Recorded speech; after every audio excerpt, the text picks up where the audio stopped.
Hey, what is up, you guys? Welcome back to my channel, and today we're going to be talking about every main Flash villain and whether or not they were good or bad. So we're going to be ranking them in order from worst to greatest. So how many villains have we had thus far? We've had 6 seasons, but this latest season we've technically had 2 villains. So we have 7 main villains to go over. So 7 is going to be the worst, and number 1 is going to be the best, and then obviously everybody in between is going to be, ranked accordingly. So every time we go over a certain villain, we're going to explain what made them good, what made them bad, what could have made them better, and all of that. So let's not waste any more time, and let's get right into the video. Alright, coming in at number 7, aka last place, is Cicada 1 and 2. I don't even believe I need to really explain why they are at the bottom of the list. Cicada 1 would have been a good villain if it was maybe just for a couple of episodes. Like if he was here for maybe like 4 episodes, I think it could have been a fine villain. I don't think he was worthy of 22 episodes. Not many villains are worthy of 22 episodes. Most of the villains we've ever had on this show have always felt very dragged out over 22 episodes, except for Reverse Flash and maybe even Zoom. No other villain has felt quite dragged out like Cicada 1 and 2 has. I think Cicada 1 deserved a few episodes, and that would have been the most he would have had, and there would have been no Cicada 2 at all. We would have just got rid of her as a whole and just had Cicada 1 for a few episodes. If they really wanted to push it, they probably could have made first half of the season doable. Like he could have been the first half of the season villain, and then we did somebody completely different in the back half of the season. But, that would have been really pushing it even then, because he really wasn't that powerful of a villain. All they had to do was outsmart him instead of just thinking, oh, I don't have my powers, I can't do anything now. Like every single time they got him in a certain place, he just flew away. They just let him fly away. At the time we had Frost, and she is a metahuman that is not affected by the dagger, so I don't know why the writers continued to drag out the Cicada storyline after we found out that Frost was not affected by the dagger, because she could have easily stopped him. Like there was literally no excuse for them to not let her stop them. Like they nerfed her so incredibly bad that she never even got to stop him, and I think that was really bull crap. I think she could have definitely taken him down. I think they just wanted to drag out the storyline for the whole season, which they really shouldn't have done, and that is my problem with Cicada 1. Now with Cicada 2, obviously she's based off Cicada 1, and the dragging out of the storyline just felt continued after she joined in. I know their goal with Cicada 2 was to make it feel like they weren't dragging it out, but her agenda was the same as Orlan's, Cicada 1's,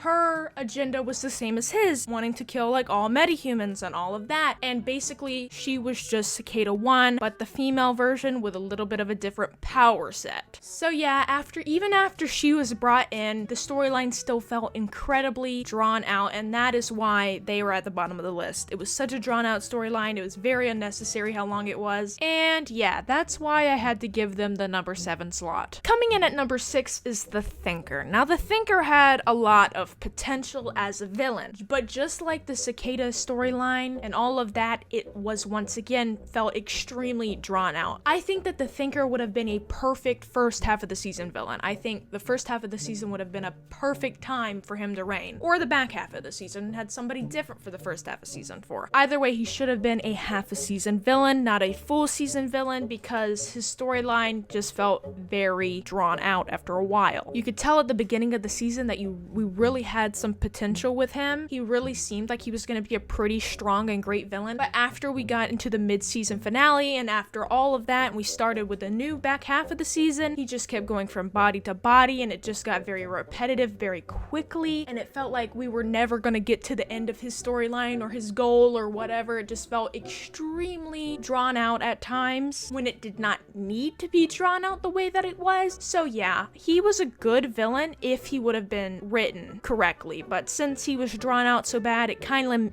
of made him a bad villain, but he had the potential to be a good one. Now I'm gonna give the number 5 slot to Ramsey Russo. Now Ramsey was a good villain. He was interesting, and honestly he had a great start off to being a villain. I really enjoyed the dark Flash episodes that we had with Barry as as Dark Flash and his blood work. I think that those episodes were really good, and I think overall blood work was an extremely good villain for the first half of the season. If he would have been drawn out for the whole entirety of season 6 like the Thinker and Cicada were, he would have felt incredibly drawn out, and it probably would have ruined his villain story overall. But since he was only a first half villain, his story did not feel drawn out at all and felt pretty great and pretty well written. And of course, you know, there were problems here and there with his story that I was like, that's not that great. But overall, as a villain, he was far better than most villains we've had the past couple seasons. Now, the villain in the number 4 slot is actually the latest villain we've had, aka Eva McCulloch. Now, Eva, it was a little bit different from other villains we've had in the past. Like, every single villain we've had in the past has pretty much been entirely evil, has like no remorse or anything crazy. But Eva's not really much of a villain. She just wanted to get revenge on her husband. She really doesn't seem interested in having beef with Team Flash or Barry or any of them. She just seems like she wants to do her own thing and go out and do whatever her plan is. So yeah, she is a villain, but she's not like as threatening to Barry himself as past villains have been. But overall, she still is a really strong villain. I think she has a lot of potential to continue to be a good villain as we start season 7 and finish off her character arc. And I really do hope that she continues to have a good villain storyline as we go into season 7 and wrap up her storyline as a whole. You know, of course, we're not going to find out until we actually watch the season itself, but for now, I think that she was a really, really good villain so far, and yeah, I have to give her props for that. She's been a pretty enjoyable villain to watch. And of course, the number 3 spot is going to go to Savitar, aka future Barry Allen. Now, the Savitar storyline was quite hectic and all over the place, and definitely was not that great of writing, but overall, like I said previously, it's been much better than some of the villains we've had before. I still personally love the way that Grant portrayed Savitar, and I think he acted that out very well, and I think that's one of the reasons why I enjoyed Savitar so much, is because he was well acted as a whole. Now, Savitar didn't really feel all that dragged out necessarily. Like, yeah, it felt a little dragged out, but like I said, the Thinker and Cicada had a way more dragged out storyline than Savitar did. So as far as dragging it out, it wasn't horrendous like other seasons have been as far as dragging out villains, but it still was pretty bad, you know, with the dragging out. I feel like they definitely dragged out the team and everybody else officially finding out his identity. I feel like that was dragged out way too long. And I also was tired of hearing them constantly talk about Iris dying. Like, we all knew that she wasn't actually gonna get killed, but they just dragged out that storyline throughout the rest of the season, and it got repetitive fast and people got tired of it very quickly, and I just didn't think they needed to introduce Iris dying until the later half of the season if they were gonna do it at all. Because, you know, they introduced that concept in episode 9, and it went from episode 9 to episode 23 with us constantly hearing about her dying and, oh, this, we have to save her, and that was just, to me, it felt very dragged out. As far as Savitar himself, he may have not felt too dragged out, but them finding out his identity and them dragging out Iris dying was some of the parts of the season that really made it bad, not necessarily Savitar himself. Now, number 2 goes to Zoom, aka Hunter Zolomon. I honestly don't have many complaints about Zoom at all. I think he was written very nicely. I think the twist, the build up to them finding out that Jay Garrick was actually Zoom, actually Hunter Zolomon, and he was the fake Jay Garrick and all of that, I think that was built up very well, and I overall just really loved how they built that up. Zoom didn't really feel that dragged out at all. I really enjoyed his storyline overall, and I think it was really great. The only beef that I have with Zoom is how he treated Caitlin, and that's not a writing problem or a dragged out problem. That's just me and the character have personal beef for hating on my favorite character, you know? But overall, as a villain, Zoom was super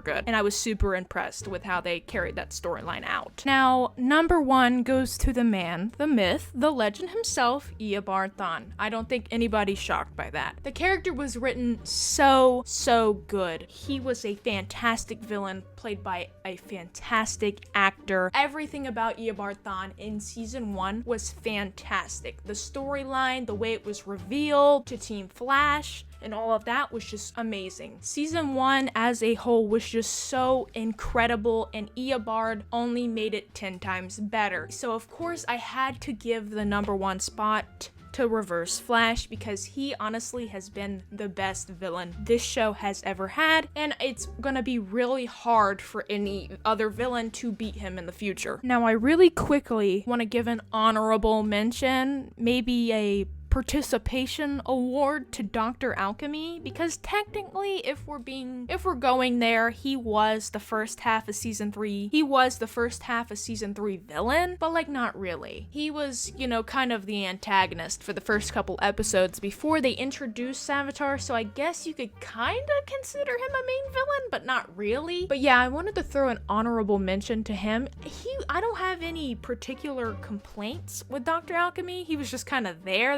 He really wasn't there long enough to complain about him. However, I do not like Julian Albert, but that's just a whole different conversation as a whole. Overall, no complaints with Dr. Alchemy. I just wanted to hand him his honorable mention really quickly. I did think that the Dr. Alchemy concept was pretty cool and a great way to introduce Savitar as well. I hope you guys did enjoy the video, and if you did, make sure to leave a like and subscribe if you were new. Feel free to let me know in the comment section below whether or not you agree with the order that I put the villains in, or if you think that some of them need to be switched around. And yeah, I'll see you guys next time. Goodbye!